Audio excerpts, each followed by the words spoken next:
Well, I finally wrote down a reflection I would like to share with you. It's not going to take much time. I came to this seminar hoping to advance two objectives. The first is practical and the second one is theoretical. In one, I was looking for empirical knowledge of the effects of the ketamine to evaluate for myself its psychotherapeutic potential. I found that the book by Phil and Glenn Ortelius faithfully and forcefully exposed what happens in this experience. As for the theoretical, my purpose was to take a step in the psychodynamic elaboration of this therapeutical potential. Indeed, many people claim to benefit from psychedelic treatment, but beyond or closer to the default mode network hypothesis, whose partial suspension would momentarily free the subject from the torrent of thought centered on the ego as a witness in turn a permanent negotiator with society. The question is, what inter-psychic mechanism explain the well-being that is experienced in this state of consciousness and the subsequent freedom that many patients manifest? This is as well the topic of my thesis in the Master of Psychoanalysis right now.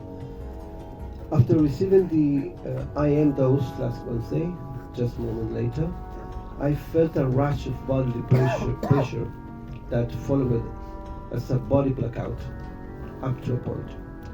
Right away, I met, I think, the keyhole which described the book. A wormhole from side movies, same thing. Like, well, I made this. Wow. I saw something like that. That's beautiful. Obviously moving. That's perfect. It looked like an organic tract or duct. Suddenly, I arrived at a place outside of time and space, and even where I wasn't there either. But I was able to say, this is impossible. I said a lot of time to Igor, this is impossible. Because I have thoroughly assimilated the cogito ergo sum from the French philosopher René Descartes. And yet, I had the strong impression of that little or nothing was left of me. At that moment, I felt afraid. I was not able to reason to stop existing, or even no longer exist, but still to be able to think such a thing. Until now, I can understand how was this possible. At that moment, I asked Igor to hold my hand, and that anchored me. So I still existed, and when I achieved that little stability, a humility flooded me that I expressed as nothingness, and I said, Ayin, Ayin, Ayin. I repeated, and suddenly I realized, Ayin, I think it's the word for nothingness. I realized that I was being watched, Baruch Hashem. I was certain, absolutely certain, he is more inside of me than outside, at least for my penitence. During the afternoon, I was thinking that at last I experienced a radical psycholysis. With other substances, I came close from time to time, but the singular first-person consciousness never completely disappeared.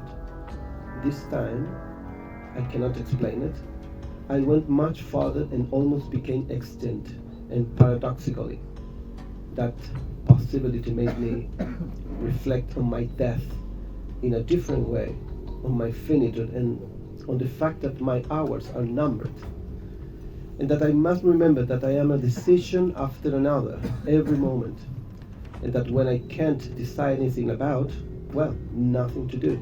I think that psychodynamically, the collapse of language, the deep immersion that makes others fade away, can be terrifying, because we're addicted to meaning. We want everything to make sense and meaning, but in reality, everything is a mystery. And all we have left is the passion to live and the passion to be amazed while we exist. The answers aren't nearly as interesting as the questions. And I have to learn to live with that. Thank you. Thank you. If you could hold your painting up again.